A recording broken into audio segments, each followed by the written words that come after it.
3월 9일 목요일 가정예배를 하나님 앞에 올려드리도록 하겠습니다. 먼저 사도신경으로 우리의 신앙을 고백하겠습니다. 나는 전능하신 아버지 하나님 천지의 창조주를 믿습니다. 나는 그의 유일하신 아들 우리 주 예수 그리스도를 믿습니다.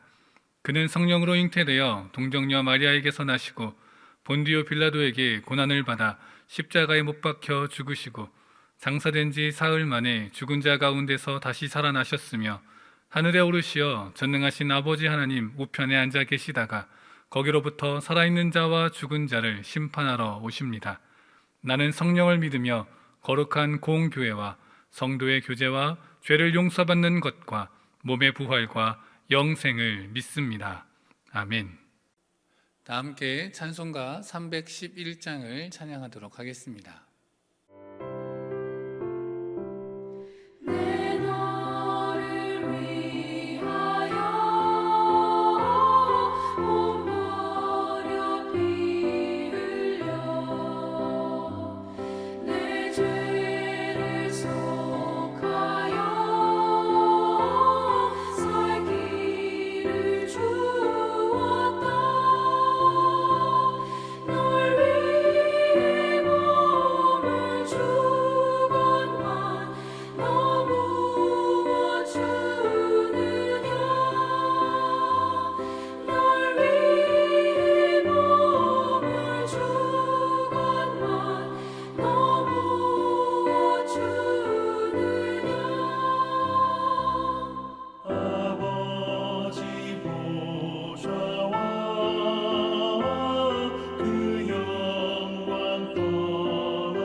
오늘 우리에게 주시는 하나님의 말씀은 마태복음 18장 35절의 말씀입니다.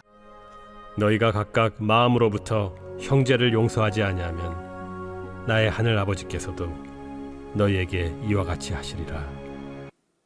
오늘 본문이 등장하는 마태복음 18장 후반부에서는 공동체의 목회적 신앙적인 교육 중에서 너무도 실제적인 삶과 연관이 되어 있는 질문과 또 그에 대한 답이 담겨져 있습니다. 그래서 저는 개인적으로 오늘 말씀을 우리의 삶의 숙제와도 같은 말씀이다라고 생각합니다. 실천해야 하지만 너무 어려운 말씀, 바로 용서와 관련된 말씀입니다. 베드로가 예수님께 용서에 대한 질문을 내어놓습니다.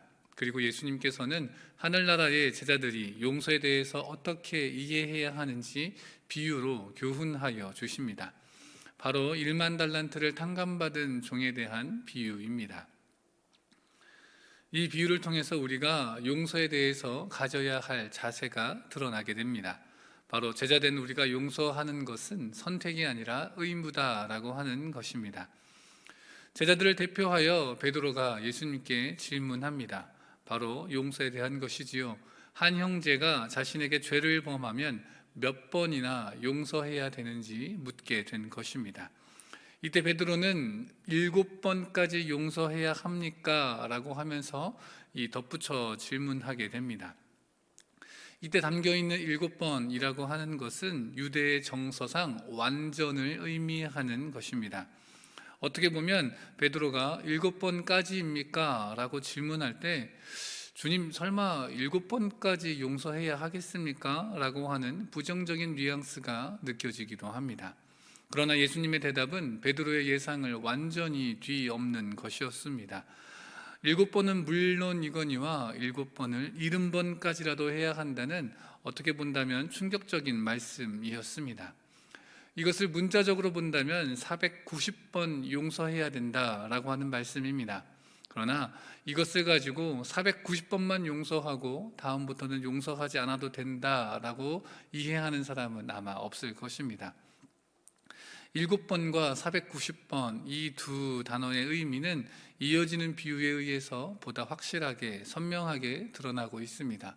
바로 1만 달란트 빚진 자의 비유입니다.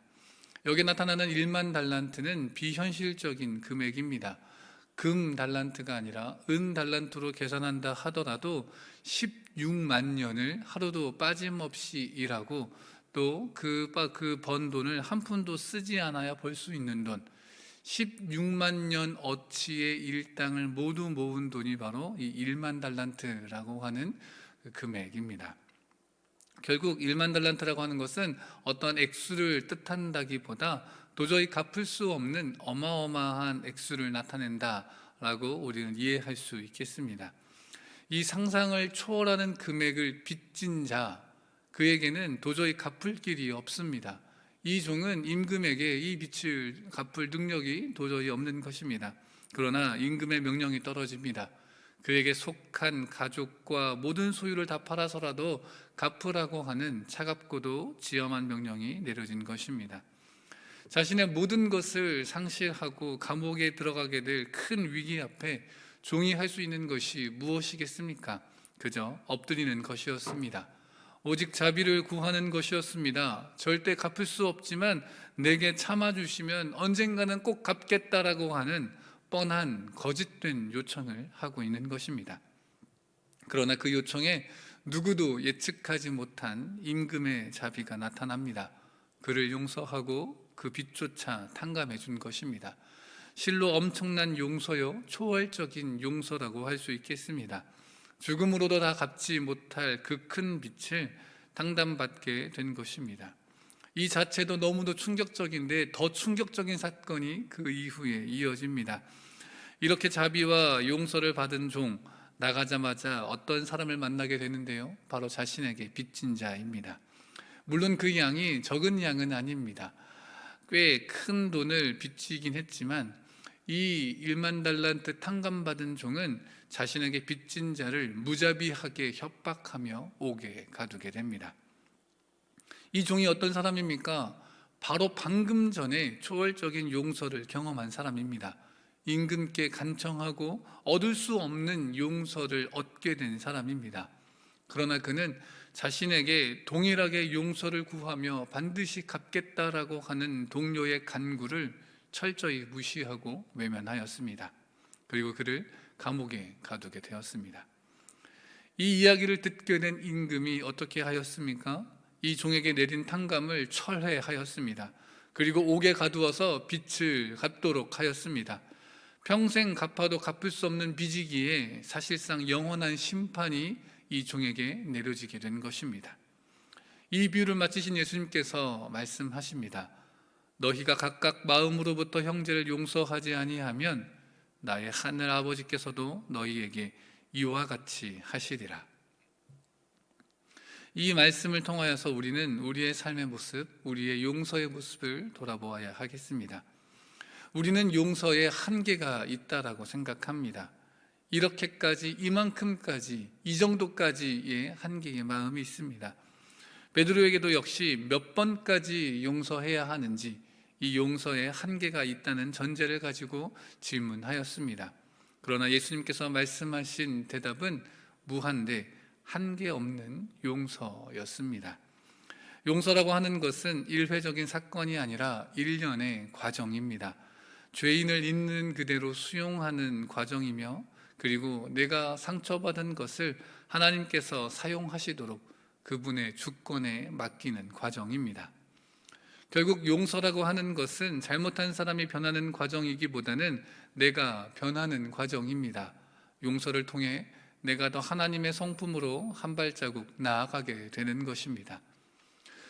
우리는 얼마나 용서하고 있습니까? 그리고 우리 가족은 서로를 향하여 얼마나 용서하고 계십니까? 바라기는 우리 안에 하나님을 닮은 용서가 있기를 원합니다. 긍휼한 마음, 사랑의 마음으로 용서할 수 있기를 원합니다. 분명 쉽지 않은 일이지만 또 그러한 과정이지만 우리가 받은 은혜를 항상 되새기면서 하나님 닮은 성품의 사람으로 그리스도의 제자로 용서의 삶을 살아갈 수 있는 우리의 가정 되어지기를 간절히 소망합니다.